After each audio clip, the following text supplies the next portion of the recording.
The whole Israelite community set out from Elim and came to the desert of Sin, which is between Elim and Sinai, on the 15th day of the second month after they had come out of Egypt. In the desert, the whole community grumbled against Moses and Aaron. The Israelites said to them, "If only we had died by the Lord's hand in Egypt. There we sat around pots of meat and ate all the food we wanted. But you have brought us out into this desert to starve this entire assembly to death." Then the Lord said to Moses, "I will rain down bread from heaven for you. The people are to go out each day and gather enough for that day. In this way I will test them and see whether they will follow my instructions.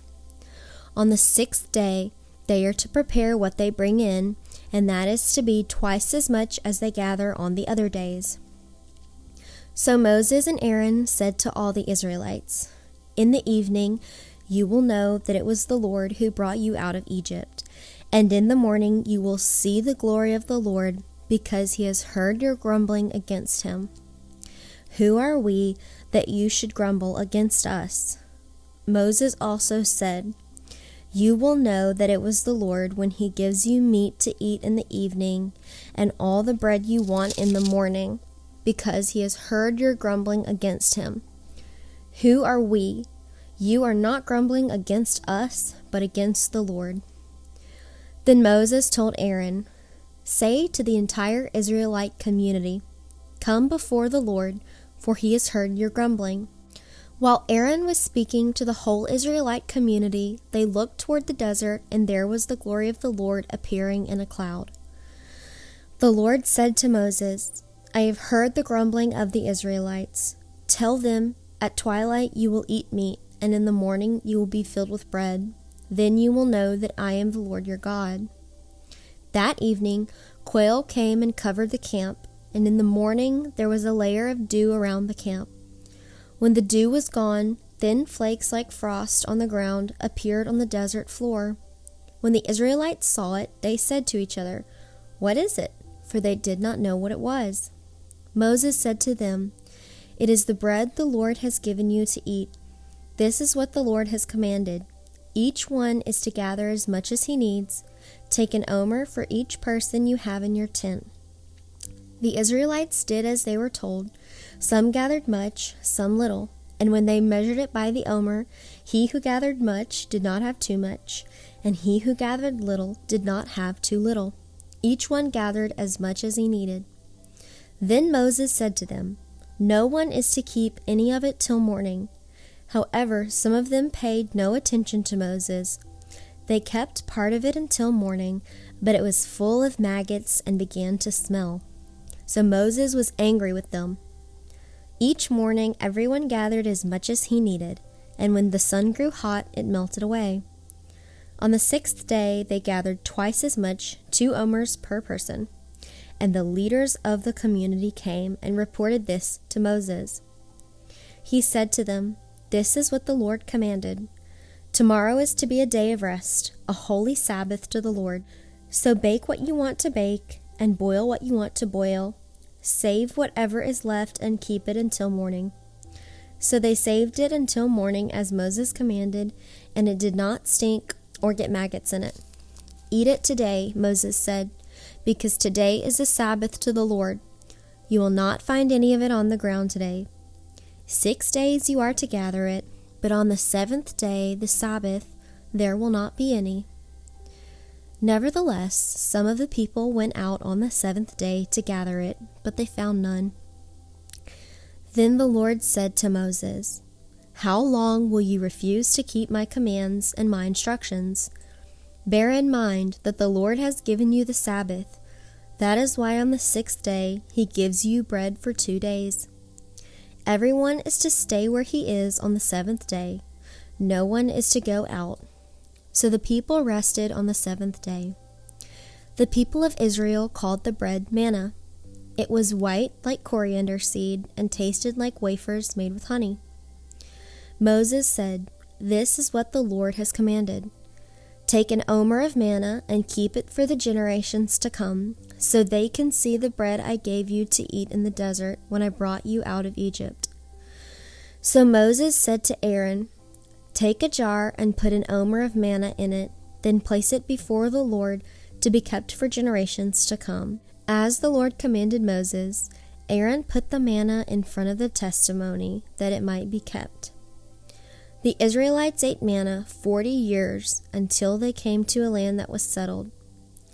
They ate manna until they reached the border of Canaan. An omer is 1/10 of an ephah. The whole Israelite community set out from the desert of Sin, traveling from place to place as the Lord commanded. They camped at Rephidim, but there was no water for the people to drink. So they quarreled with Moses and said, "Give us water to drink." Moses replied, "Why do you quarrel with me? Why do you put the Lord to the test?" But the people were thirsty for water there, and they grumbled against Moses. They said, "Why did you bring us out of Egypt to make us and our children and our livestock die of thirst?" Then Moses cried out to the Lord, "What am I to do with these people? They are almost ready to stone me." The Lord answered Moses, "Walk on ahead of the people. Take with you some of the elders of Israel, and take in your hand the staff with which you struck the Nile, and go. I will stand there before you by the rock at Horeb. Strike the rock, and water will come out of it for the people to drink." So Moses did this in the sight of the elders of Israel, and he called the place Massah and Meribah, because the Israelites quarreled, and because they tested the Lord, saying, "Is the Lord among us or not?" The Amalekites came and attacked the Israelites at Rephidim. Moses said to Joshua, "Choose some of our men and go out to fight the Amalekites. Tomorrow I will stand on top of the hill with the staff of God in my hands." So Joshua fought the Amalekites as Moses had ordered. And Moses, Aaron, and Hur went to the top of the hill. As long as Moses held up his hands, the Israelites were winning. But whenever he lowered his hands, the Amalekites were winning. When Moses' hands grew tired, they took a stone and put it under him, and he sat on it. Aaron and Hur held his hands up, one on one side, one on the other, so that his hands remained steady till sunset. So Joshua overcame the Amalekite army with the sword.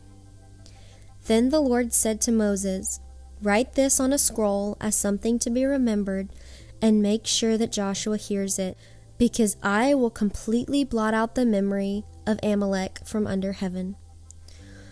Moses built an altar, and he called it, "The Lord is my banner."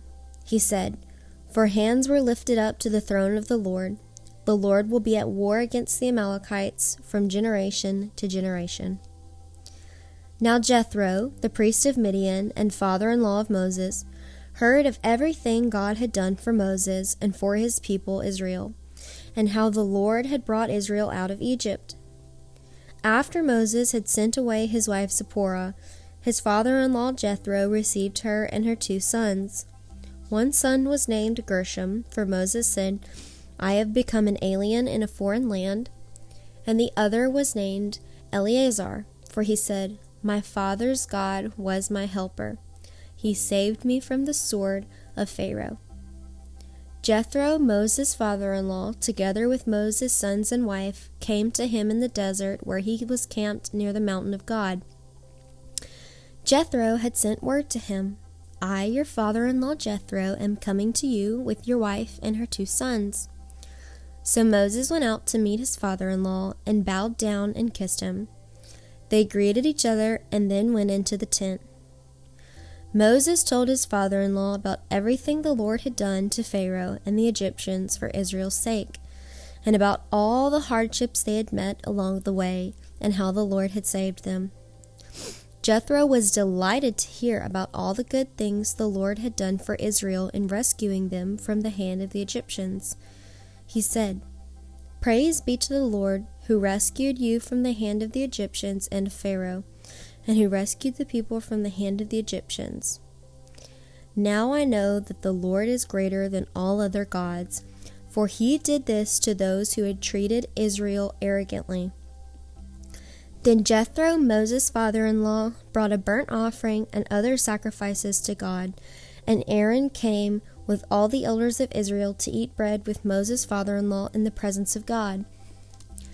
The next day Moses took his seat to serve as judge for the people, and they stood around him from morning till evening.